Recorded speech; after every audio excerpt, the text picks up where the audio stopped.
우리 동네 라디오. 안녕하세요. 우리 동네 라디오 도봉팀아의 안현진입니다. 늦었다고 생각할 때가 가장 빠르다고 하죠. 무언가를 시작하기에 가장 좋은 때는 없습니다. 모든 준비를 마치고 난 뒤 적당한 때를 기다리는 것도 좋겠지만 가장 중요한 것은 나의 마음가짐이겠죠. 지금 당장 해야 한다고 느꼈다면 모든 게 다 갖춰지지 않더라도 우선 시작하는 것이 필요하겠죠.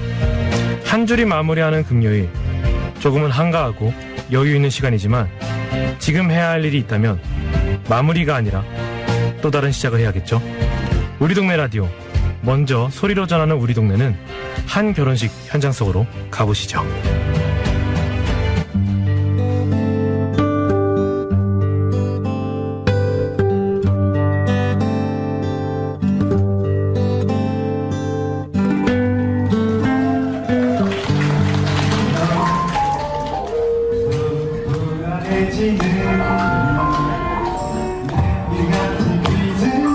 지금 들으시는 소리는 어느 결혼식에서 신부를 위해 부르는 신랑의 축가입니다. 요즘엔 주어진 형식에 벗어나 색다른 결혼식을 선호하는 경우가 많은데요. 주례사는 빼고 결혼식의 주인공들이나 친구들, 친지들이 부르는 축가도 낯설지가 않습니다. 꼭 잘 불러야 할 축가인가요? 못 부르면 어때요? 열정과 사랑으로 진심을 다해 부르는 고백에 신부의 눈가도 촉촉해지고 사랑 가득한 결혼식 장면이 눈에 그려지는 듯하네요. 새로운 인생의 출발점에서 서로에게 속삭였던 약속들을 지켜가면서 모진 풍파도 축가만큼이나 꿋꿋이 이겨나가겠죠?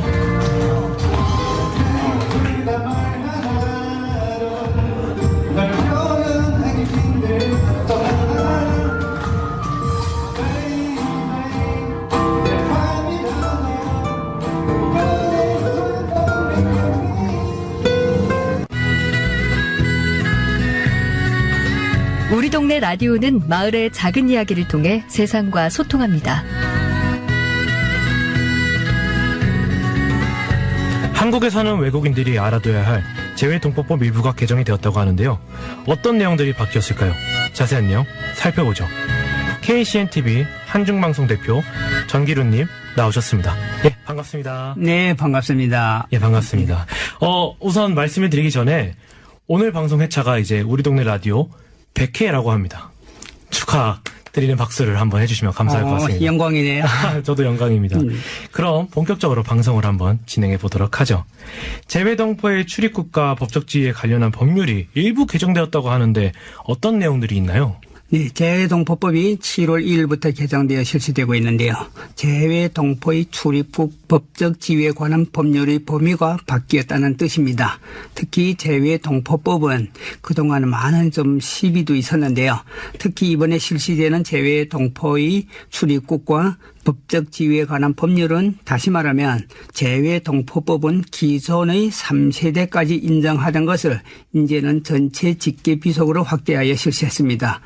이번 조치가 실시되게 된 계기로는 2017년 8월 15일 대통령의 광복절 경축사에서 우리 동포 지원에 대한 구속 조치를 좀 취하면 어떻겠는가 하는 이런 경축사가 있었습니다. 그래서 여기에 따른 것으로 지금 알고 있습니다.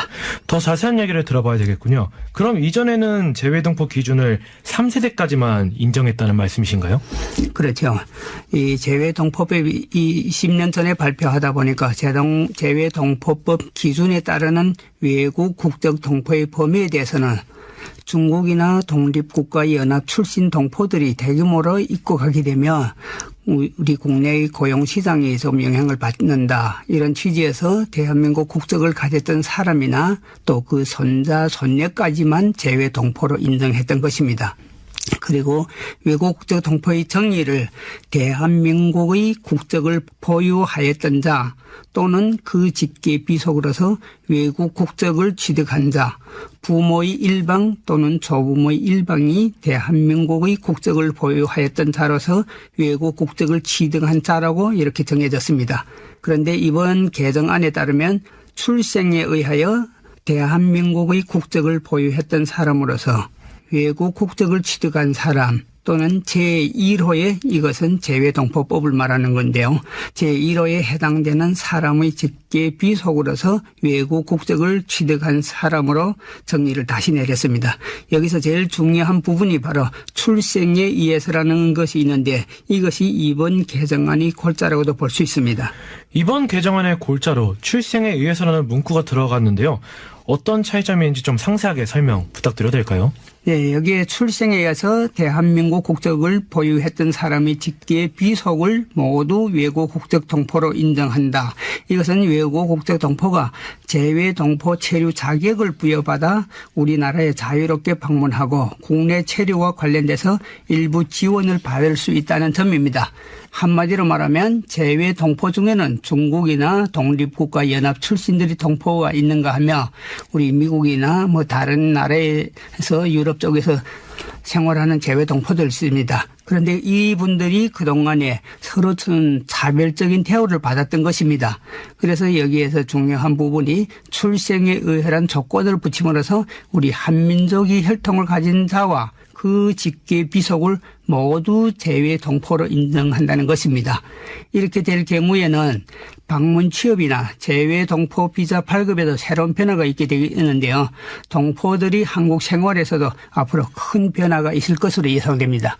선생님 말씀 감사합니다. 저같이 좀 이해를 못하는 친구들이 위해서 사례 같은 게 있다면 구체적으로 좀 설명을 부탁드리겠습니다.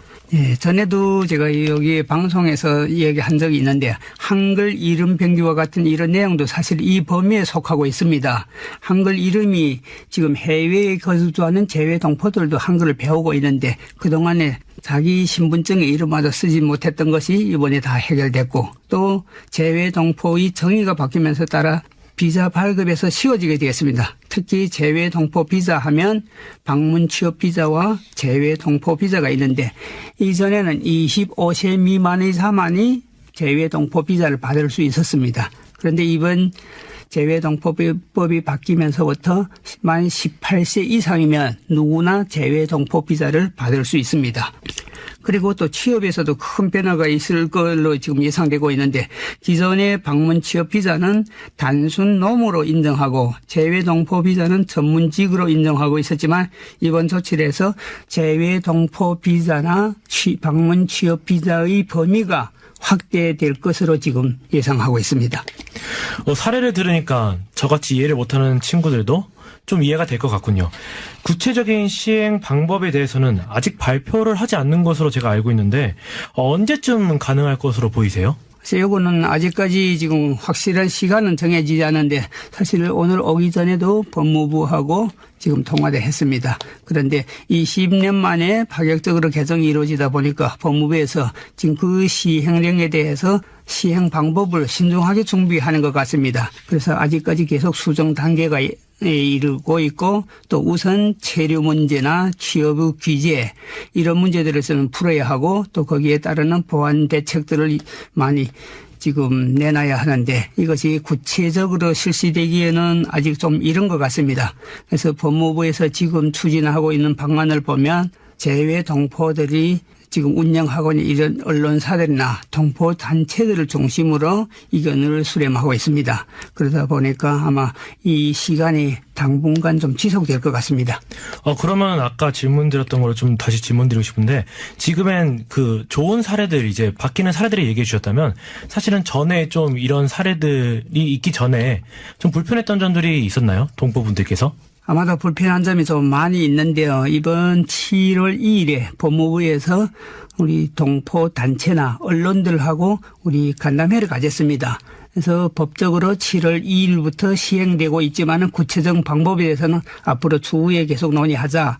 그러면 여기에서 어떤 부분들에 대해서 좀 시정하면 좋겠느냐 이런 제안을 내놓으라고 했는데 여기에서 특히 방문 취업 비자를 소유했던 우리 60세 이상의 재외 동포들이 있습니다. 그런데 60세 이상은 말 그대로 방문 취업 비자를 있다가 바뀌기 때문에 이분들은 전문직이 아니라서 비자를 바뀌면 단순 노무직을 못하게 되어 있습니다. 그래서 이런 분들이 좀 애로점이 많기 때문에 이런 것들 좀 우리 수정하면 안 되겠느냐고 제안했더니 법무부에서는 좀 긍정적으로 우리 한번 검토해보자. 그래서 이런 것들이 아마 이제 바뀔 걸로 지금 예상됩니다. 그러면 이제 어르신분들은 이런 애로사항이 있지만은 저같이 젊은 친구들은 좀 많은 혜택을 더 많이 받겠네요. 그렇죠. 그리고 또 이외에 지금 아직까지도 순수한 관광비자로 나오는 분들이 있습니다. 그런데 이런 분들이 이미 비자를 받았기 때문에 재외동포로 변경하려면 방문 취업 비자나 또는 재외동포 비자로 변경하려면 아직까지는 방법에서 들어가서 다시 받아야 되는데 그러면 현재 국내에 들어와 있는 사람들을 어떻게 해야 하느냐. 그러면 이런 것을 좀 고치려면 어떻게 방법이 있을 수 있지 않을까 해서 법무부에서 지금 준비하고 있는 부분이 여기 기술 교육이 같은 거는 이제는 없어졌습니다. 그래서 통합 이수 프로그램을 운영하거나 또는 동포들이 조기 적응 교육을 할 수 있는 이런 시스템을 마련해서 이런 분들을 구제 해주는 방법이 좋지 않겠는가 이런 지금 준비를 하고 있습니다. 정기론 대표님께서는 제일 고쳐야 될 부분이 그거라고 생각하시는군요. 네. 그리고 이외에도 지금 요즘 같은 경우는 연금에 대해서 많은 지금 문의도 있고 또 이것을 국민연금을 처리하는데 가족이라는 것을 입증해야 되는데 이 가족이라는 것을 입증하기 위해서는 대부분 외교부 중국 기관에서 특히 제일 많은 부분이 중국인들인데 중국인들이 외교부에서 발급한 공증을 받아야 합니다. 그런데 3세대까지 인정했기 때문에 이분들이 공증을 할 때 좀 불필요한 부분들이 있고 많이 힘들어해서 이런 부분까지 좀 수정하자 이런 논의가 나왔습니다. 이번 법 개정으로 취업이 확대된다는 얘기를 많이 해주셨는데요. 재외동포분들께서는 진짜 유리한 부분인 것 같습니다. 보완해낼 부분을 좀 더 지적해 주신다면 어떤 게 있을까요? 글쎄 저는 지금 많이 제작하고 또 제일 동포들이 관심하고 있는 부분들이 지금 뭐냐 하면 비자 발급입니다. 그리고 또 요즘에 실시되고는 있지만은 한글 이름 변기를 하면서 은행이나 사업자에는 지금 한글 이름이 변기가 잘 되고 있는데 아직 운전면허증 같은 경우 또는 통신사에서 지금 회원 가입할 때 계속 영문으로 쓰고 있는 이런 부분들인데 이것이 우선 좀 빨리 시정돼야 된다고 봅니다. 이래야 인증을 하는데 예를 들어서 통장을 발급받았는데 한글로 되어 있습니다. 그런데 한글로 되어 있는데 휴대폰은 영문으로 되어 있기 때문에 만약에 인증하려면 인증이 안 됩니다. 그래서 이것을 통일을 해야만이 아마 인증이 빠르고 서로 불편하지 않을 걸로 지금 알고 있습니다. 동포법 개정에 대해서 좀 많이 알아봤는데요. 이거를 많이 알기 위해서는 동포 언론사나 유관 부분들의 좀 역할이 많이 클 거라고 생각이 듭니다. 그렇죠. 그래서 지금 법무부에서는 매번마다 동포 정책이 바뀔 때마다 동포 언론들이나 동포 단체들을 모아놓고 의견 수렴을 하고 있는데 많은 정책을 제안하라고 지금 요청하기도 합니다. 그래서 저 같은 경우는 한 번씩 법무부에 갈 때만 한 서너 개씩 지금 제안하고 있거든요. 그리고 다른 분들도 마찬가지요. 그래서 아마도 동포들과 제일 가까이서 직접 보고 듣고 느끼면서 생활하는 동포들이 아마 피부로 느낄 수 있기 때문에 여기에 대해서는 제일 잘 알고 있는 것 같습니다. 오늘 덕분에 좋은 지식과 소식 잘 듣고 갑니다. 지금까지 KCNTV 한중방송의 전기론 대표님과 함께 재외동포법 개정안에 대해 알아보았습니다. 오늘 말씀 진심으로 감사드립니다. 네, 감사합니다. 네, 감사합니다. 사회가 발달하면서 나라와 나라 사이의 경계가 무너진 지는 오래됐죠. 다문화, 다가정의 수도 늘어나면서 민족이라는 말도 희미해져 가고 있습니다. 세계와 국제화 시대에 맞는 제도와 법 개정도 필요하겠죠. 우리 동네 라디오 오늘 순서 이만 마치겠습니다.